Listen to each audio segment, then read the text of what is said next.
इन्हीं पंक्तियों के साथ पुनः इस मंच पर अपनी कविता के साथ मैं सादर आमंत्रित कर रहा हूं श्री राजकुमार जी जायसवाल को। वे आए और प्रस्तुत करें अपनी रचना। स्वागत है राजकुमार जी आपका इस पटल पर। धन्यवाद। सिरहा सर को बहुत बहुत बधाई, जो उन्होंने कविता लिखी है यथार्थ से जुड़ी हुई है। खैर हम उस पर ग्रुप में और बात करेंगे सर। मैं अभी मंच को सादर नमस्कार करते हुए, दर्शकों को नमस्कार करते हुए, आदेश जी का आदेश मानते हुए आइए आपके साथ एक प्रकृति से संबंधित रचना पेश करता हूँ। जल ही जीवन है, आप इन पंक्तियों में समझेंगे। पेश करता हूँ। सूखे खेत हरे हो जाते, लहराते हैं धान। ध्यान दीजिएगा, वर्षा के बारे में, जल के बारे में कह रहा हूँ। सूखे खेत हरे हो जाते, लहराते हैं धान। अन्न उगाकर पूरे जग का पोषण करे किसान। हर्षित होती हंसती धरती, रिमझिम करती गान। जल है भू पर ईश्वर का ही जीवन का वरदान। जल है भू पर ईश्वर का ही जीवन का वरदान। मीन कभी ना दीन हुए हैं, जल जो भरा अगाध। मीन कभी ना दीन हुए हैं, जल जो भरा अगाध।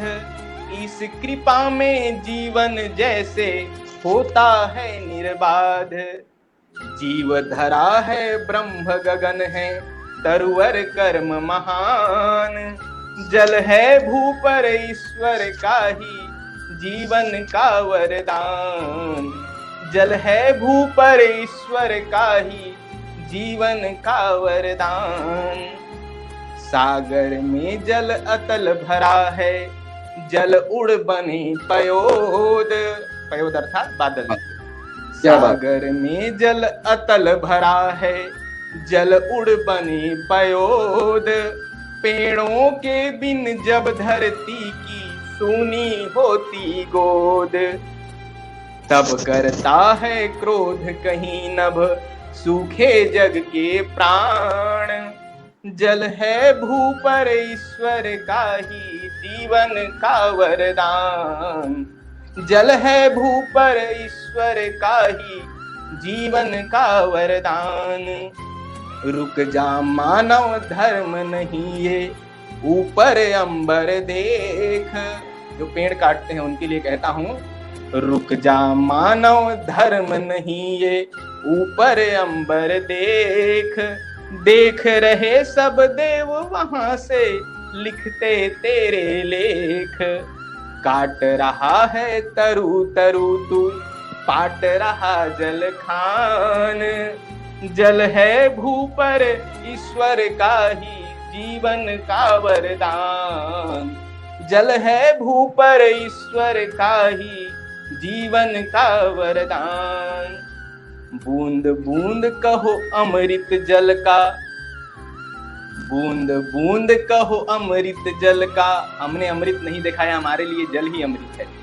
बूंद बूंद कहो अमृत जल का, मंथन करो विचार। व्यर्थ बहा कर इसको ना तू विस्मय कर संसार। व्यर्थ बहा कर इसको ना तू विस्मय कर संसार। जल को गंगा जल माना कर, जल को गंगा जल माना कर, हरिपद कर ले ध्यान। जल है भू पर ईश्वर का ही जीवन का वरदान।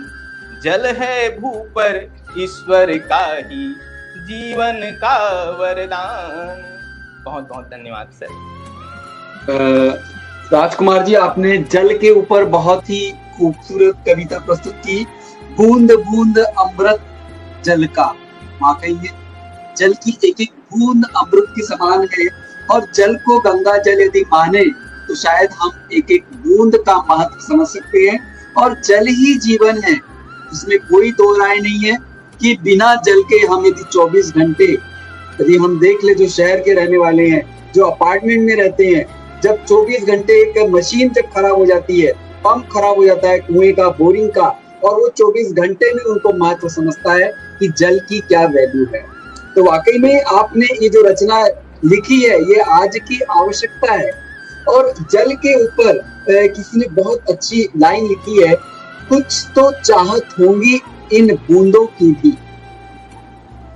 दो ही लाइन है, कुछ तो चाहत होंगी इन बूंदों की भी, वरना कौन गिरता इस जमीन पर, वरना कौन गिरता इस जमीन पर आसमान तक पहुंचकर।